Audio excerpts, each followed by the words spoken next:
반갑습니다. 서대문 모임에서 이렇게 풍성한 접대를 해주셔서 감사하고요. 또 부조한 형제를 이렇게 초청해 주셔서 형님들과 교제할 이런 기회를 주셔서 감사합니다.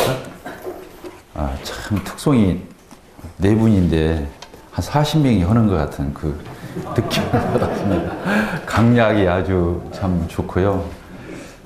말씀 전하기 전에 너무 참 주님이 확신을 주시고 마음에 이렇게 안정을 주시니까 참 그래서 특송 오는 거구나. 말씀 전에 그런 생각을 이렇게 해봤어요. 오늘 제가 맡은 주제가 장로 후보생 발굴해서 어떻게 훈련하고 양육해서 장로로 세우고, 그래서 이제 모임에 각 지역교회의 그 지도력을 어떻게 계승할 거냐, 이 주제를 저에게 이렇게 말씀하셔서 준비했습니다. 뭐 이게 특별한 기준이 있는 건 아닌 것 같고요. 이제 어쨌든 저는 저의 경험을 이렇게 바탕으로 해서 형님들과 교제할 때 형님들이 모임에 또 형편이 다 다르잖아요. 그래서 취할 건 취하시고 또 분별하셔서 유익된 시간이 이렇게 되었으면 좋겠습니다. 저는 이제 스크린을 안 만들어 왔기 때문에 그 책자 핸드북을 이렇게 보면서 설명을 이렇게 하도록 하죠. 25페이지죠? 25페이지를 이렇게 보게 되면 사도행전 1장, 디모데전서 3장, 디도서 1장, 베드로전서 5장 이렇게 실어놨습니다. 형님들 다 잘 아시는 이런 말씀이죠. 사도행전 1장에서는 어떤 리더들을 세울 때 참고가 되는 그런 구절이 아닐까 생각했어요. 그 12 제자를 우리 주님께서 양육하시고 사도로 세웠는데 그 12명이 다 성공한 게 아니고 한 그 가룟유다 한 사람은 이렇게 이탈을 하게 되는 이런 사건이 있었죠. 그래서 초대교회가 사도행전 2장에서 성령 강림과 함께 시작되는데 그 직전에 한 일, 정비라고 해야 하나요? 초대교회가 탄생하기 전에 그 초대교회 예루살렘 교회가 정비되는 단계에서 한 일이 그 한 자리 빈 그 사도 한 사람을 이렇게 천거해서 세우는 이런 장면을 보게 되죠. 그래서 사도행전 1장에 이 구절을 여기다 이렇게 적어봤습니다. 제가 읽겠습니다. 이러함으로 요한의 침례로부터 우리 가운데서 올려져 가신 날까지 주 예수께서 우리 가운데 출입하실 때에 항상 우리와 함께 다니던 사람 중에 하나를 세워 우리와 더불어 예수께서 부활하심을 증언할 사람이 되게 하여야 하리라 하거늘 이렇게 되어 있죠. 그러니까 그때 두 사람을 청거했잖아요. 마띠아 한 사람을 청거한 게 아니고 두 사람을 이렇게 청거해서 그 중에 이제 제비를 뽑아서 이제 마띠아가 이렇게 가입을 해서 12제자로 채워지게 되는데 그 두 사람을 청거할 때 조건이 있었어요. 여기 지금 저희들이 방금 읽은 사도행전 1장 21절 뭐라고 되어 있습니까? 사도를 아무 데서나 훌륭한 사람을 뽑은 게 아니고 그 예수님이 침례를 요한에게 받았잖아요. 그래서 침례 요한한테 침례를 받은 그 우리 주님이 공생애를 시작하실 그때부터 공생애를 마치신 시점이 언제예요? 승천을 이제 하나님 보좌 우편에 올라가시기 직전까지 그 기간 동안 계속 같이 있었던 사람 중에서 이렇게 돼 있죠. 그러니까 교회의 리더는 상당히 참고할 부분이 있다 이런 생각을 해봤어요. 이게 훌륭하다고 해서 빛난다고 해서 다 금이 아닌 것처럼 훌륭하다고 해서 세우는 게 아니고 정말로 교회와 함께 했는지 그 주님과 함께 한 사람 중에서 하나를 이렇게 그 둘을 세우고 그 중에 제비 뽑아서 하나를 세웠잖아요. 그런 부분을 보게 될 때 지역교회에서 일꾼을 뽑을 적에도 참고할 만한 게 아닌가. 그 지역교회에서 굉장히 밀접하게 성도들과 계속 같이 해온 사람. 그 중에서 그러니까 교회 형편을 너무 잘 알겠죠. 성도들도 그 리더를 잘 알고 리더도 그 성도들의 양들의 형편을 잘 헤아릴 수 있는 사람 중에서 뭐 사회에서 유력하고 뭐 유명하고 이름 좀 있고 또 뭐 세상에서 내오는 명함 있는 사람 중에서 선택한 게 아니고 교회와 함께한 사람, 우리 주님의 공생의 기간 동안 계속 함께 다니면서 해서 그러니까 예수님이 증거할 수 있죠. 예수님과 함께 했으니까. 이제 그런 부분을 이렇게 보면서 장로 후보생을 발굴할 적에 참고할 만한 하나의 요소가 아니냐. 그리고 자격이 나오죠. 성경에 디모데전서 3장, 디도서 1장 이렇게 보게 되면 감독의 직분, 장로라고도 하고 감독이라고도 하고 목자라고도 하고 그 다 같은 사람이죠. 동일인이에요. 뭐 목자 따로 있고 장로 따로 있고 감독 따로 있는 게 아니라 장로가 감독이고 장로가 목자죠. 그래서 여기 이제 막연하게 이 사람이면 참 훌륭하겠다 이렇게 세우는 게 아니고 물론 그런 사람이야 되지만 그 사도행전 6장이 그 집사를 선정을 할 적에도 성도들에게서 칭찬받는 사람 선택한 그게 잘못된 건 아닌데 성경에서는 단지 그 조건만 이런 게 한 15가지 이렇게 아주 구체적으로 아주 그 조목조목 자격을 언급하고 있잖아요.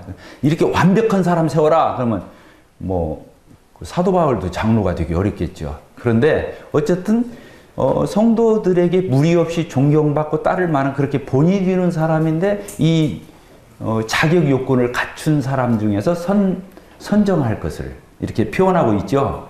그러죠? 그래서 디모데전서 3장 1절을 이렇게 보게 되면 우리 같이 읽겠습니다. 시작. 미쁘다 이 말이여 곧 사람이 감독의 직분을 얻으려 하면 선한 일을 사모하는 것이라 함이로다. 이렇게 되어 있죠. 이게 첫 부분이잖아요.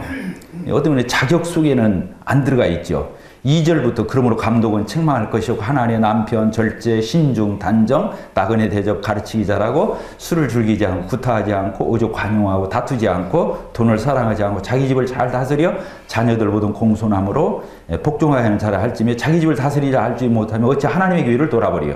새로 입교한 사람도 하지 말지니 교만해서 마귀를 정죄하는 것에 빠질까 하며 또한 유인에게서 선한 증거를 얻은 자라 할지니 비방과 마귀의 올무에 빠질까 염려하라. 이렇게 되어 있죠.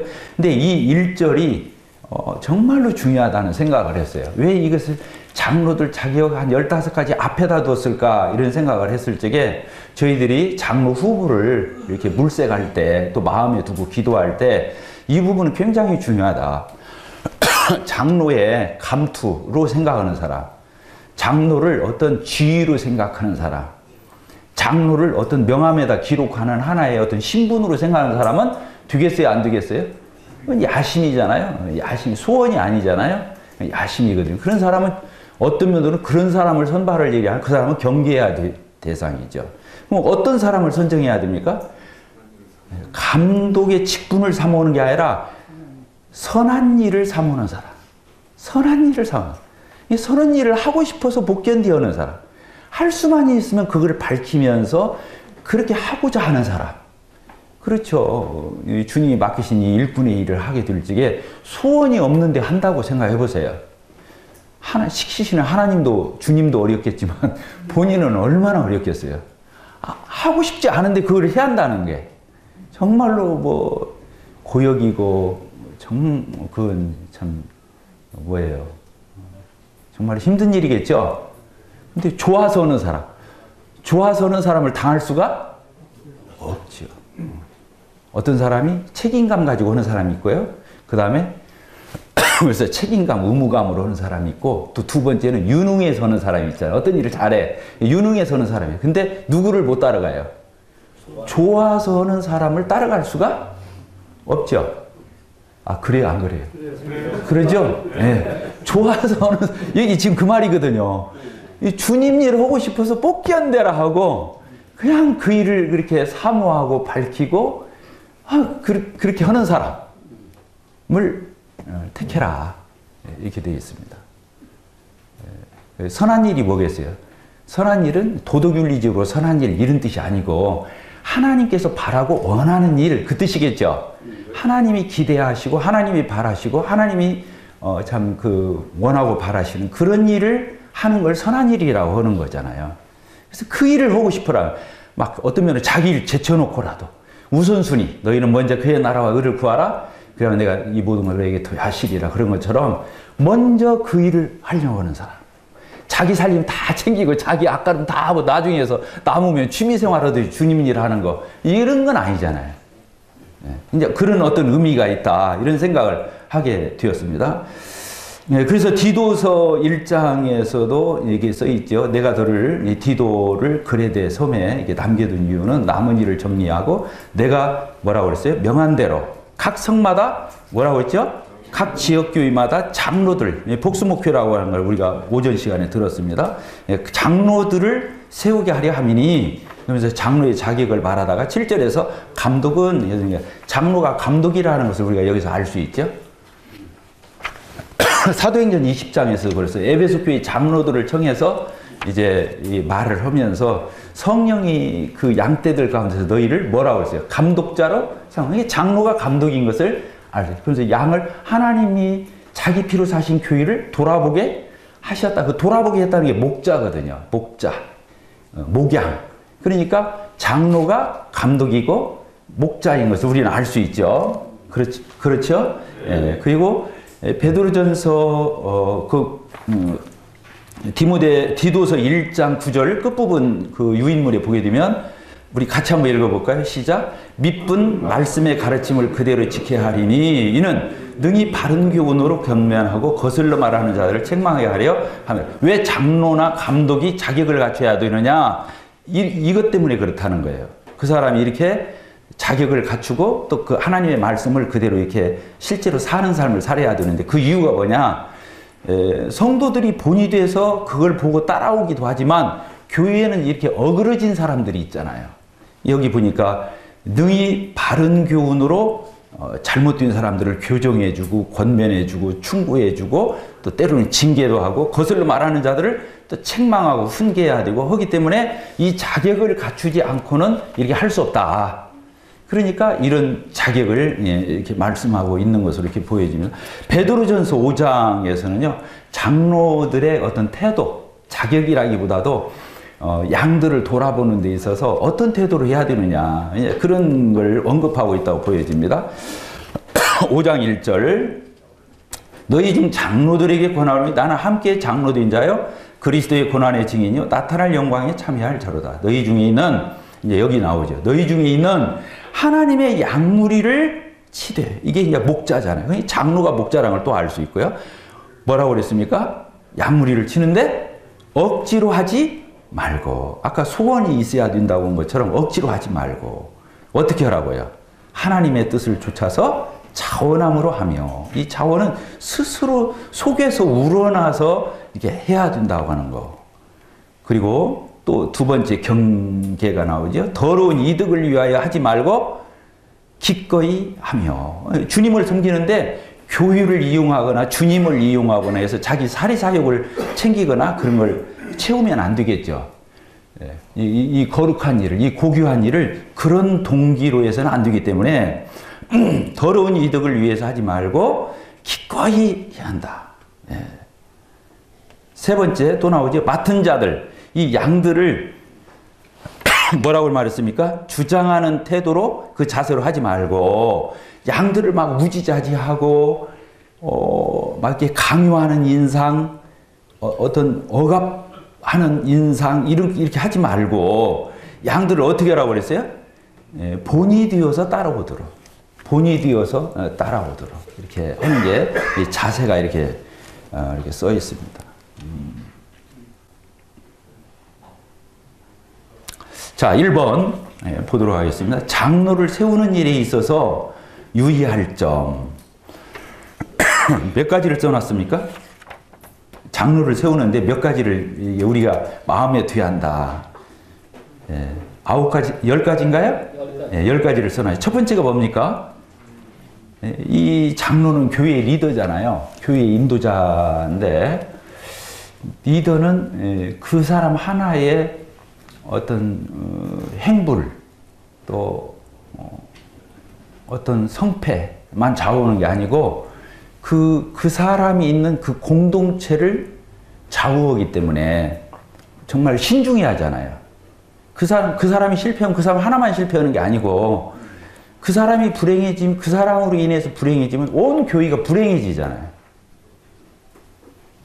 그게 저는 이제 물어봐요. 어떻게 해서 이렇게 목표를 하느냐, 일꾼을 하느냐. 그런데 저는 솔직히 적성이 안 맞아요. 제 개인으로 볼 때. 그러면 왜 제가 여기까지 왔을까? 이런 생각을 해보면 교회에서 너무 부조리한 일이 많고 또 그래도 말 못하고 끙끙대고 또 그냥 그 리더가 어떻게 제대로 못 오면 성도들 양들이 다 고통당하고 어려움 당하고 그냥 그 유리하고 방황하고 이럴 거 생각하면 마음이 너무 아파요. 그러니까 제가 어떤 깜도 안 되는데 자격도 안 되는데 그래도 어쨌든 제가 리더가 되어서 이렇게 할 수 있다고 하는 게 감사해요. 어쨌든 저는 그런 생각을 가지고 있어요. 내가 그런 위인이 못 되는데 그래도 교회 리더를 하면서 할 수 있으면 양들이 행복하고 정말로 교회가 잘 되고 참 성도들이 참 잘 되고 정말 그런 마음 위에 뭐가 있어요. 그 마음을 이렇게 하고자 하는 거죠. 그래서 이제 이 장로를 세우는 일이 왜 이렇게 중요하냐. 이제 이런 부분이야. 가장이 무너지면 가정이 고통을 당하잖아요. 위정자가 잘못되면 국가가 혼란해지잖아요. 그러죠? 회사의 CEO가 사장이 엉터리면 그 회사 부도나면 직원이 다 실업자가 되어버리잖아요. 교회는 더 그러겠죠. 교회는 더 그러겠죠? 네. 그래서 이 교회의 리더는 정말 엄숙하고 이 고귀한 일에 정말 저희들이 옷깃을 여미지 않을 수가 없죠. 그래서 첫 번째, 그 장로는 누가 세운다고요? 장로는 장로가 세우는 게 아니죠. 자기 마음에 맞는 사람, 예스맨, 자기 말 잘 따라주고 고개 끄덕거려 주는 사람, 자기 잘 따르는 사람, 추종하는 사람, 그런 사람 세우는 게 아니잖아요. 그러죠? 네. 성령이 세우시는 거죠. 성령님이 세우시는 거죠. 성령님이 아까 감독의 직분을 얻으려면 선한 일을 삼은다. 그 선한 일을 왜 삼아오게 됐겠어요? 그 사람이. 성령이 그 마음을 준 거죠. 그러니까 성령이 세우는 거잖아요. 그러면 앞선 장로는 뭘 쳐다보는 거예요? 성령께서 누구에게 선한 마음을 줬는지, 사모함을 줬는지, 그 소명을 받았는지, 이제 그런 것을 살펴서 저희들이 이렇게 드러내서 지목해서 세워서 공적으로 떳떳하게 주님 일을 할 수 있도록 그 위치에 이렇게 두는 일. 이게 성령님을 대신해서 우리가 성령님의 의도대로 성령께서 지목하는 그 사람을 세우는 게 우리가 할 일이죠. 맞죠? 네, 그렇습니다. 그래서 두 번째는 뭡니까? 앞선 일꾼이 뭐라고 그랬어요? 성령님께서 드러내주는 그 사람을 어떻게 한다고요? 지목해서 세워주는 거죠. 결국에 세우는 건 누가 세우는 거예요? 성령께서. 왜냐하면 성경을 성경 66권이 있는데 한 40여 명의 이런 사람들이 지었잖아요. 그런데 그걸 그 사람의 책이라고 안 쳐? 그렇죠. 그 오랜 세월에 쓰여지고 많은 사람이 쓰여진 책이지만 그 뒤에서 누가 감동한 거예요? 그 성경을. 성령께서 감동. 그러니까 하나님의 말씀 그러죠. 누구 글이라고 않고. 이제 이런 표현으로 볼 때 성령님께서 드러내주는 사람을 일꾼이 지목하는 거죠. 이 사람이 성령님이 이 사람을 세워서 일하기를 원하신다. 그래서 앞선 장로들이 상의해가지고 기도 중에 그렇게 마음을 모아서 그 사람을 이렇게 드러내서 회중에게 발표하는 거죠. 회중이 정말 성령께서 세우시는 그런 장로라고 느껴질 때 아멘이 되겠어요? 안 되겠어요? 아멘이 되죠. 그래서 회중의 또 마음을 헤아리지 않으면 안 되죠. 회중을 무시한다. 그렇다고 해서 회중 마음대로 하자 그런 얘기가 아니고 그래서 투표를 한다 이런 것은 어쩌면 없어요. 성경에. 회중이 다 영적으로 성숙한 사람들이 아니기 때문에 대체로 어떤 경향은 알 수 있지만 회중의 뜻에 따라 설 수는 없잖아요. 그러나 그 뜻을 헤아려서 장로들이 지목해서 세우는 거. 그러죠? 그래서 성령님의 어떤 그 역사하심에 민감하고 그 양무리들의 어떤 의중에도 민감해서 정말로 사사롭지 않게 그런 마음을 가지고 선한 마음을 가지고 그 일을 수행하는 거. 이렇게 보여집니다. 자, 세 번째가 뭡니까? 성경에서 말씀하고 있는 장로의 자격 기준을 적용해야 한다는 거예요. 예. 아무리 회중이 좋아해도 아무리 앞선 장로가 좋게 느껴져도 그걸로 안 된다는 거예요. 뭐죠? 성경에서는 15가지 이상의 자격 기준을 명쾌하게 구체적으로 실제로 하나하나 조목조목 다 썼어요. 그러니까 우리가 그것에 대해서 검증해 봐야 돼, 안 해봐야 돼요? 해야 되는 거예요. 어떤 면에 이게 제일 중요하죠. 말씀이 기준이 되어서 그 사람에게 적용해서 이렇게 세우는 거죠. 예. 그렇다고 해서 이 말씀을 문자적으로 해석해 가지고 이제 완벽해야 한다. 아까도 그런 사람을 세울 수 있다고 그랬어요, 없다고 그랬어요? 없죠. 그런 사람은 없다고 그랬잖아요. 그러니까 이 말씀을 그렇게 억지 해석을 하라는 것이 아니고 이 자격 기준을 마음에 무겁게 두고 그러면서도 아까 이제 그런 성령님과 회중에 이런 것들을 반영해서 그렇게 하면 다 동의하고 따를 수 있는 평안이 있는 그런 것이 되겠죠. 자, 네 번째가 뭡니까? 아까 회중의 의향도 반영이 돼야 한다고 그랬잖아요. 이 뭐예요? 그 약물이들이 성도들이 어때요? 그래서 그 니들을 볼 때 본이 되고 존경심이 있어. 그래야 따르죠. 따르는 거잖아요. 목자가 이 장로가 하는 일 중에 하나가 인도하는 일이잖아요. 인도.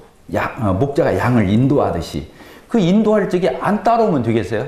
그러니까 이게 본이 되고 존경받는 사람을 세워야 된다. 다섯 번째가 뭡니까?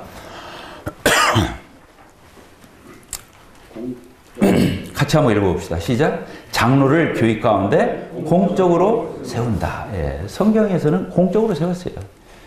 그 일곱 집사를 세울 적에도 또 마띠아를 세울 적에도 공적으로 세웠잖아요. 그죠? 공적으로 세웠죠? 사사롭게 밀실에서 한 게 아니잖아요. 예, 공적으로 세웠어요. 그리고 그 성경에 그 밑에 성경 구절도 그렇게 써놨죠. 그 마띠아 선택할 때도 그렇고 또 여섯 번째가 이제 뭐가 나옵니까? 안수란 말이 있잖아요. 이게 안수가 그걸 얘기하는 거예요. 결국에 5번이나 6번이나 같은 뜻이에요. 안수를 한다는 것은 이제 손을 얹어서 그 사람이 이제 어떤 하나님께서 지목한 사람이라고는 공적 선포죠. 그러니까 안수는 뭐 손을 얹어서 기도해가지고 무슨 거기서 그 사람이 뭐 무슨 신령한 은사가 주어지거나 뭐 어쩐 전혀 딴 사람으로 막 어떻게 바뀌거나 그러려고 안수하는 건 아니고 안수라고 하는 것은 두 가지 의미가 있죠.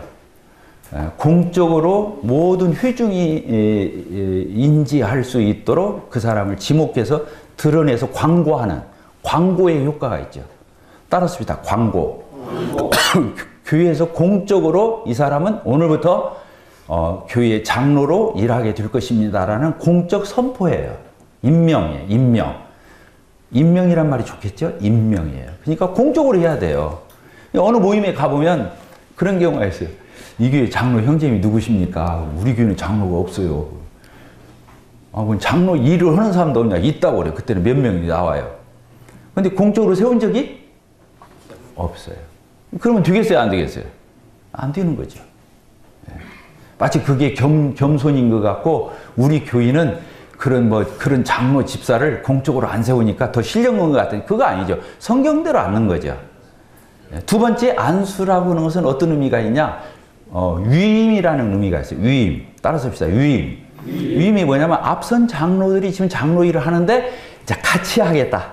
이분이랑 같이 우리 동역해서 같이 돌아보겠다고 하는 그런 장로들의 어떤 그런 권위를 이양해주는, 위임해주는. 그래서 같이 한 팀으로 동역하겠다고 하는 그런 또 뜻이 있겠죠. 그래서 임명이라는 공적 선포라는 의미가 있고 두 번째는 이제 이런 의미가 있죠. 예. 자, 이해가 되셨습니까? 예. 그런 의미로 우리가 공적으로 세워야 한다고 하는 거. 예. 그 다음에 이 안수의 의미가 그렇고요. 자, 일곱 번째가 뭡니까? 시험해보고 세워라. 예. 시험해보고 세워라.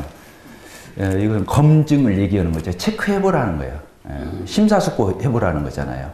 왜? 한번 세우면 세우기는 쉬운데 정말로 어려운 게 뭐예요? 이거 아닌 것 같은데. 세워놓고 보니까 아닌 것 같아. 뭐가 제일 어렵습니까? 내려놓기 하는 게 어려운 거예요. 이 시험해보고 세워라. 집사직에 대해서 이 말이 지금 써있는 거, 이 말씀이. 근데 장로는 더 이상 말할 것도 없겠죠. 더 시험해봐야겠죠.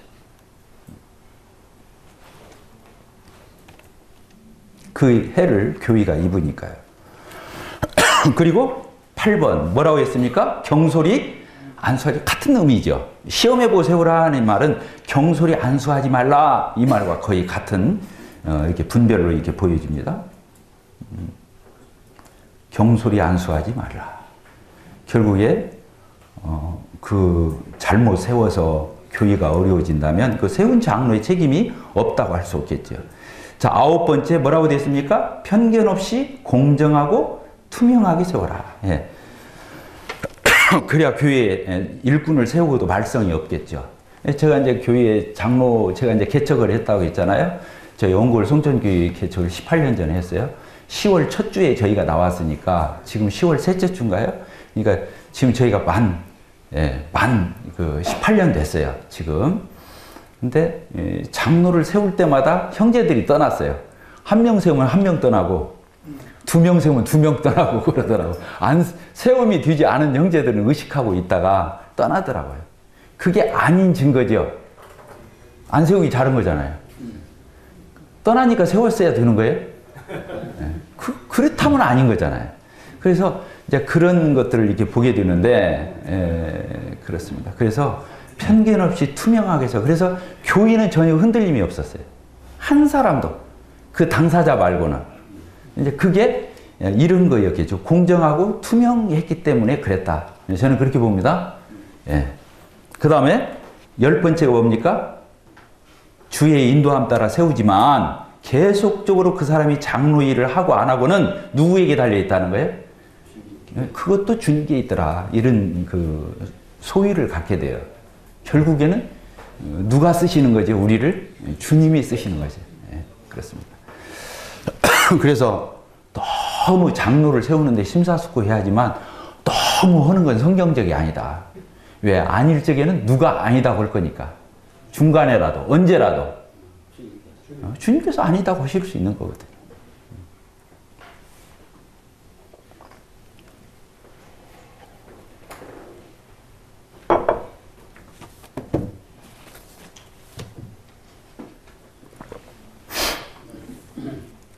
자, 2번. 그러면 누구를 장로 후보자로 지목해야 되느냐. 굉장히 중요한 주제죠.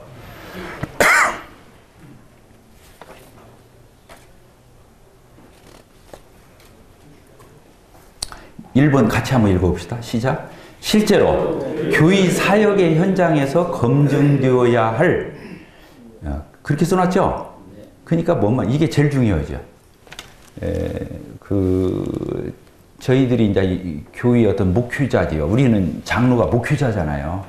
그러죠? 기성교계는, 교단은, 장로는 그냥 평신도 대표 정도잖아요. 목사가 별도로 있죠? 근데 우리는 그래야 안 그래요? 우리는 우리 안에서 목자를 뽑는 거잖아요. 목사를 뽑는 거예요. 외부에다 말할 때는 우리도 목자라고 말하던가요? 우리도 목사라고 소개하지. 어쨌든 교회에서 목회자를 뽑는 거거든요. 그런데 이 부분을 굉장히 연구할 점이 많아요. 뭐냐면 일반 기성교회에서는 어떤 사람을 뽑습니까? 목회자로? 아침에 우리 송 형제님도 얘기하셨는데 신학교 나와서 거기에서 또 검증받아서 안수받아서 정식으로 그렇게 되는 거죠. 그리고 그 지역교회에서 안 나와도 얼마든지 가서 또 할 수 있죠. 그런데 성경에서는 그렇게 되어 있지 않죠. 그렇게 되어 있지 않죠. 그러니까 1번이 뭐라고 되어 있어요? 실제로 교회의 사역의 현장에서 검증되어야 하는 사람. 아까 초대교회에서 사도를 한 사람의 사도를 뽑기 위해서 2사람을 청구할 조건이 뭐라고 그랬어요? 교회와 함께한 사람. 언제고 주님과 함께 있었던 사람. 그 사람 중에서 이렇게 해서 제비 뽑았잖아요. 그런 것처럼 교회 안에서의 어떤 이런 목회할 형제, 장로는 그 교회에서 검증돼야죠. 그 교회에서 검증돼야 되죠. 그럼 뭘 검증해요, 우리가? 교회 안에서 제대로 배웠는지. 첫째로 제대로 배웠는지.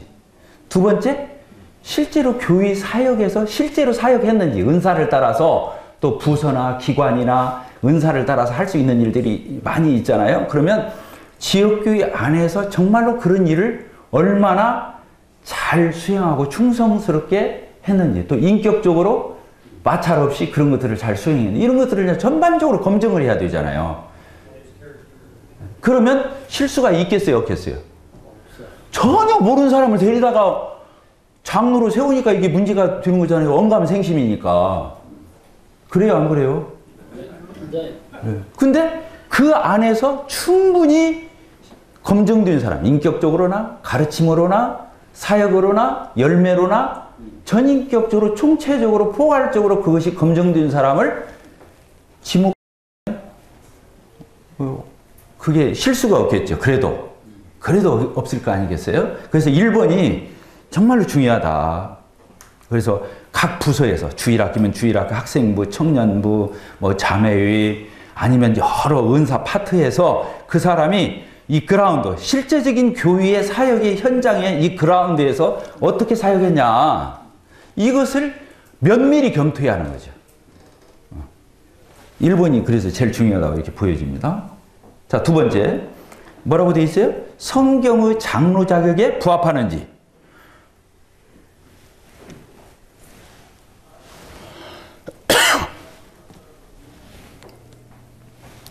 아까 장로 자격이 있었죠? 그 자격이 뭐라고 해서 한 아내의 남편이며. 근데 이미 아내가 옛날에 스캔들이 있어가지고 아내가 또 있어. 그러면 그 사람은 아무리 유능해도 세울 필요가, 후보인지 아닌지 갈등할 필요가 없잖아요. 자격이 있으니까. 그러죠?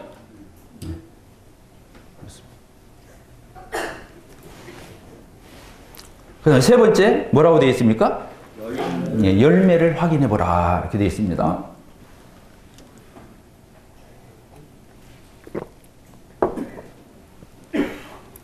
이게 진짜인지 아닌지 헷갈릴 때가 있죠. 그때는 그 마태복음 7장에서 나오잖아요. 거짓 선지자, 참 선지자, 이렇게 얘기하시면서 뭐라고 말했어요? 그때 그 나무의 열매를 보고 그 나무를 알리라 그랬죠.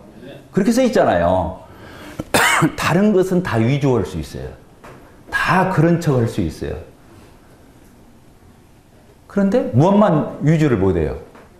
열매는 최종적인 단계에서 맺혀지는 거잖아요. 그걸 위조를 하면 처음으로 돌아가야 하는데 언제 처음으로 돌아가고 있어요. 그러니까 위조를 못 한다는 거예요. 그래서 열매를 보고 검증을 하면 실패가 없다. 지금 그런 뜻이겠죠. 그러겠죠? 예, 인격적인, 사역적인, 어떤 전반적인 이런 그 열매를 보고서 확인해 봐라. 네 번째, 성도들에게 존경을 받아 본이 되는지. 아까 말씀드렸죠? 다섯 번째, 뭡니까? 헌신적인 섬김이 있었는지 보라. 이거는 제가 넣었습니다. 미안합니다. 성경에 이런 말이 없는데 제가 넣어봤어요. 여기다 5번으로. 왜냐하면 제가 주님을 섬기면서 헌신 안 하면 주인의식이 없더라고요. 뭐라고요? 떠나는데 하나도 주저할 게 없어요. 교회가 마음에 안 들어. 떠나는데 하나도 망설일 게 없어. 왜?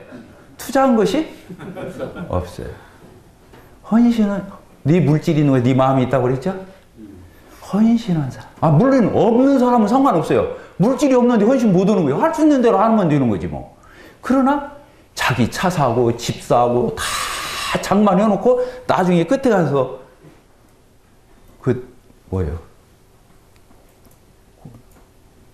하여튼 쓰고 난 나머지들이요. 주님이 그런 분 아니잖아요. 그런 사람은 안 된다.